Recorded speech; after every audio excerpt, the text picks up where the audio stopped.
Morning, Angela. How are you today? I'm very well, Fiona, and you?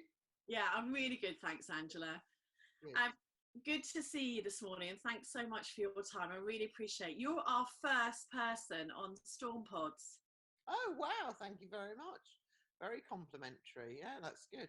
I feel I'm looking a bit dark, but anyway, your office looks very bright and cheerful, whereas you Oh, just got a plain background with me. But anyway, let's go for it. I mean, it's very cool and trendy, Angela, definitely. Excuse me. It's much more Shoreditch, isn't it? Okay, so thank you, Angela. You know we've got a couple of questions we're going to go through. But as you know, the Storm Pods are more like just having a nice informal chat, which is I thought would be really good. Yeah. And we've worked together for many, many years now. Mhm. So again, thanks so much. And I thought it'd be really great just to ask you some questions about in the current climate. We've obviously agreed we're just going to go straight in there and just have a chat about general things, Yeah. and Sure. we'll go from there. So the first thing I was going to ask you was, obviously I've asked you how you are, but second thing was, how at the moment, Angela, are you sort of leading your business and your team? How are you finding your leadership approach and how you're leading it at the moment? I suppose a bit like this, it's a lot of virtual communication. We're sending out from this week, next week probably, we're going to send out a weekly newsletter to everyone. We've been sort of keeping in contact rather than me sort of emailing 130 people. I've emailed the managers and the chefs, and then they've sort of emailed down, if you like. But yeah, we have been, and I think, we've been trying to make sure that we WhatsApp and, get in touch via, Zoom and all the rest of it, and emails, and just making sure everyone's keeping in touch. And if I've missed someone else picks it up and makes sure they've checked on everyone. But I think we're quite an open company. We're quite fortunate, so I think most people feel free that they can pick up the phone and ask anything or call if they need to. Yeah, I mean, Angela, I'm not just saying this, you've got an amazing team, haven't you? And I know when I've seen some of their Instagrams and so on, and they're like almost just can't wait to get back to work. Are you finding that? Yeah. I know. I think they're all bored. That's the thing. They're all used to working hours and hours and having their time off, which they plan. And now they've suddenly got all this time off. So a lot of them are doing lots of gym work, cycling, and all the rest of it. But we will next week. I've told them to send me lots of pictures of all the food they're cooking at home. So I'm going to start Instagramming that sort of thing from probably maybe over the next couple of days. So we'll see. Watch this space. Yeah, no, I think that would be brilliant. With you, Angela, I know you're keeping busy anyway. Mm. So maybe just tell us a bit about what sort of stuff you're doing and what you're sort of putting your energy into. Because there you are, have this, very big business, and that took up all of your time, most of your time, didn't it? So what are you finding Yeah. you're putting most of your energy into at the moment? Well, a friend of mine, Lulu Dillon, I sort of saw on her sister's Instagram, bizarrely, that she was just cooking for her mates, cooking for friends of hers that were working in the NHS. And I sort of called her up and I said, "Oh, how are you doing that, Lulu? How are you sort of cooking for people? How do you know?" And she said, "Well, no, it's a friend of a friend." And then they recommended someone else. So she was basically doing what we call care packages, where she was making a pasta sauce, making a lasagna, whatever, and just putting it all in a nice bag and dropping it at people's houses. And essentially people who are self-isolating because they obviously couldn't get to the shops and get out. And then I said, "Well, I'm not doing anything." And I think this was probably week 2 or maybe week 1 of lockdown. Anyway, I said, "I'll give you a hand." And so I started making some food. Actually, it was before the full lockdown. It was when all the restaurants were closed, but we hadn't got into lockdown mode. And I said, and her dad would come up and drive and pick up the meals I prepared at home. And then it's just expanded. And then we've basically got involved with, I work with a company called Smart Hospitality. And so they have massive premises in Bermondsey. So what we've done is basically have these big premises, and we do a lot. We now do up to 1,000 people a day, and it all gets delivered to the ICU units across London hospitals. We're linked to the same hospital, about 10 hospitals on board now. And we do it in teams. So Lauren, who works with me at Murano, so myself, Lauren and Neil, we cook on a Sunday, Monday together. Then you've got another team, David, who runs Smart. He cooks with on a Tuesday, Wednesday. And then you've got Adam and Sean, who are both the head chefs of the cafes. And there was Claude and Nick. They all cook on a Thursday, Friday. So we stay in our teams. And bizarrely, you know, even though essentially Adam, Sean and I have all been working for 3 weeks together, I haven't seen them once because we just don't see each other, because God forbid anyone gets it. We want to contain it. You know, you don't suddenly want, you know, 50 people doing it. So and then we do the same with the people who pack and deliver. You know, they deliver on certain days. They're the only days they deliver. They're the only days they pack, so that you stay with it. And it's been a real morale booster for all the doctors, nurses, and everyone working in these units across London. So we're going to continue that as long as we can. We self-fund. It's all through charity donations, so we're really fortunate. And we just got to keep going on that. So that's a couple of days a week, and the rest of the time I'm probably doing what everyone's doing, pretending to do lots of stuff and not doing much, watching Netflix and all the rest of it, trying to sort out mess in my house. I mean, isn't it incredible? I know when we first spoke about when you first did it, and then did you say 1,000 meals a day? Yeah. No, it's unbelievable. But the good thing, it sounds like a hell of a lot, and it would be if you were trying to do it from your kitchen. But because Smart and Greg, you know, runs it as a massive setup, and they've got all the equipment, you know, it's actually much easier than you think. So we're quite lucky. Oh, great. I think I lost you a little bit there, Angela, Yeah. but I think we got the gist of what you were saying. I think that's just, I know that you aren't the sort that if we start saying thank you and well done, you know, you know, you're not doing it for that reason. I know you're just doing it because you want to do something, which is fantastic. Yeah. And I love the fact that Lauren, Sean and Adam and obviously the lovely Neil are involved. I mean, it's just brilliant, isn't it? Yeah, no, it's really good. And so many of them want to be, you know, and actually we've got you know, and so many volunteers. So we're very, very lucky in that respect. Yeah, amazing. And you know, it's interesting, isn't it? Because like you said, then in the rest of the time, the days just go, isn't it? And you're doing one thing or another, or whatever it is.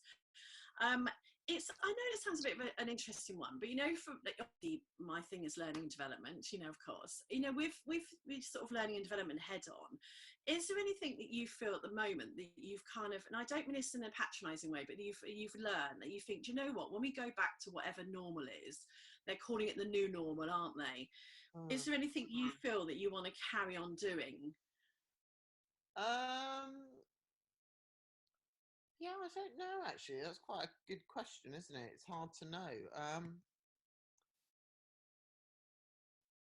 Yeah, honestly, yeah, I'm not sure, to be honest, Fiona, what it is. Because the problem, I suppose, with us is our restaurants are so very much, our businesses are so very much people driven. And I think, you know, a lot of the measures that are being put in place and how society works at the moment will follow through into restaurants for sure. I think social distancing, lots of that will probably make a big, you know, will change the nature of the businesses. I think maybe the hours of restaurants will reduce, because I don't know if people will be able to sustain opening as longer and as many days if people aren't going out so much. I don't know, actually. I don't know about anything personally that, I mean, I quite like I mean, Zoom and all the rest of it's great, but I like the contact with other people. I think, you know, I'd like to think that we go back to that, but I think it's going to be very different when we open up, for sure. Yeah, absolutely. And I think, like you said, I mean, as much as Zoom is great and the WhatsApp calls and all the rest of it, I think, like you say, you know, and certainly when I speak to my hospitality friends, we all love being with people, don't we? And we want to go back to that. But I suppose it might be the odd meeting when we might think, actually, do we need to all travel to one place? Maybe not, you know? No, exactly, yeah. And actually, I think that's probably is a very good point. I think, you know, there's a lot of excess travel, you know, and one of the beauties that's come out of COVID, and there are very few, I imagine, is the actual benefit to the environment and climate change.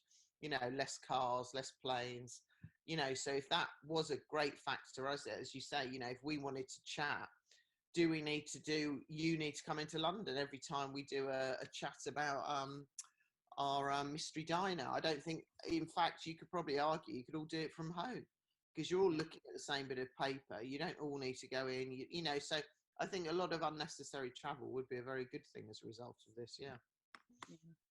It's so true, because a mystery diner, we can just do that, can't we? Sort of all just zoom in. And training, I think, obviously, as you know, is nice and interactive, isn't it? And especially when we did the launch of the restaurants. I mean, That was just priceless, wasn't it? I Yeah, think, like yeah. you said, we don't really know how it's going to be, but I mean, service. I mean, no, we can't. Let's hope. Sooner rather than later we can open the restaurants.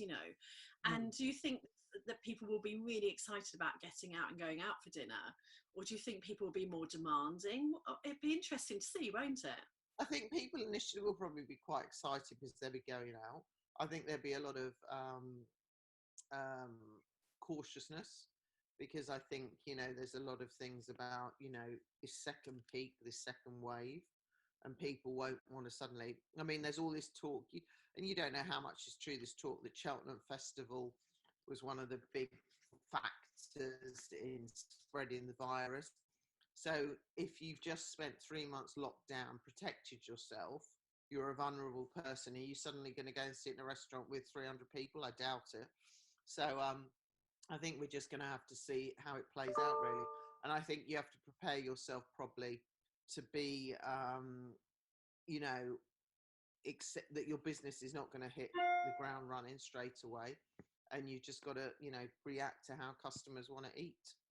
Yeah, absolutely, Angela. Brilliant. And it's interesting, when actually you're out anyway, aren't you? You're going out and you're, doing this amazing thing with the NHS food and so on. But is there anything in particular you're really missing? I know you get to walk Otis, don't you, once a day? Yeah. Well, I haven't. But any particular thing that you can't wait to go and do afterwards? That's interesting. I suppose travel down to Limewood or somewhere, actually travel a bit, not go abroad necessarily, but just to be able to get in and go to a beach. I do like the sea, have to say, and we can't go anywhere. We're stuck in London in the city. Listen, I'm not complaining. I'm very fortunate. I'm not, I've got a little garden that I can go out, and I'm lucky enough that I can walk down the road and walk the dog. So I'm in a very fortunate position, but it would be nice to go and walk on the beach, I have to say. Yeah, absolutely. So next time I speak to my mum, I'll send you that picture, Angela. we'll link you in on walk on the beach. Yeah. Yeah. I've got to ask you, you were brilliant on Question Time. How did that feel? Because the day before, and I know we spoke, you'd literally closed your restaurants and there you were on Question Time. How did you find that experience? It was surreal in a way, I suppose. When Fiona rang me up asking about it, I was a bit confused, not quite getting what she was saying. So I said, "Oh, well, I'm in the audience asking questions." She goes, "No, you're going to be on the panel." I was like, "Oh dear God, She goes, "Look, I'm not going to ask you about stuff that you're not. I'm not going to ask you about the NHS and medical supplies, because that's not your field." She goes, "But I will ask you as a business person." So it was brilliant to be on it. It was really amazed to be asked, but quite surreal, and also surreal in the sense that when I was talking to the minister, and he said, "Well, how are you, Kevin?" I said, "Well, we shut our restaurants last night," and it was amazing that he sort of looked at me surprised, and it's like, well, and I guess at that stage as well, because it was on Friday. So we closed on the Wednesday. It was on the Friday that they announced they were closing everything. He knew at that stage. He must have known. I don't believe he didn't. So, to look surprised at me, "Oh God, you're doing it," and then think, well, actually, you're about to announce it, but you're not going to tell me, obviously. But it was interesting that I think there is a lot of criticism you can have at the government. I sort of, especially about PPE, but I think they're trying to play catch up. They're sort of paddling in the water, thinking, "What the hell?" Because they're waiting to see what other countries are doing, all the rest of it. So I think they probably, and given where Boris Johnson, his sort of views, I think he's very loath to lock us down as long as he'd want to. But let's wait and see. Yeah, no, well, thanks for that, Angela, because I think a lot of people really watched that. And it was the irony of it, wasn't it? Definitely, that literally a day later. Yeah, definitely. Yeah. I mean, so look, we don't know what's going to happen, do we? I mean, I just say thank you, because the whole idea of these storm pods is for us to get our amazing people like yourself in our industry. And I just thought it'd be really nice chat. So is there anything else you'd like to say to people out there that might be listening to this? And let's hope, I'm sure they're going to tune in, Angela, once they're here. That's very good. Sure, there wasn't anything particular else you'd like to sort of say to anybody listening to this? Well, just to, stay safe, look after one another. I think, if people come out of this less materialistic and less selfish, I think that's a good thing. A bit kinder to everyone. I think all the things we all say, and actually take a bit of time in your life to just reassess everything. It's not a bad thing. We're all at home having to sort of think, when we're running around like lunatics, is that the most important? And it was funny, I was talking to Laura, who works with me, and she'd given me some stuff that we should have downloaded or uploaded. Anyway, we should have taken copies of it. I thought she thought I hadn't. And I said, oh yeah, I got rid of all that sort of shredded it. She went, oh my God, what? I need all. And then we sort of were on the phone and we said, in the grand scheme of things, it doesn't really matter, that bit of paper. We know what we needed to do. And that's what I think it's got sort of good to realise what's the most important thing in life. And so hopefully if we all come out of that, that would be better. Yeah, brilliant. Thank you, Angela. So thank you so much for your time. Can you say a big hello to Neil for me? I will do. Is he nearby? He's busy doing stuff, no doubt. He's making bread this morning. He makes bread every morning, so he drives me nuts. But anyway, so hopefully he's cleaning dough off the kitchen table or floor, wherever it is. I'll show you little Otis that's sleeping there, Fiona. I don't know whether you can see him there. Oh, there it is. Lovely Otis. He's sleeping in that. You see, the sun is just literally on his belly. He finds a hot spot. Yeah, and that's it. But listen, thank you for everything, and thank you for everything you've done for us as well.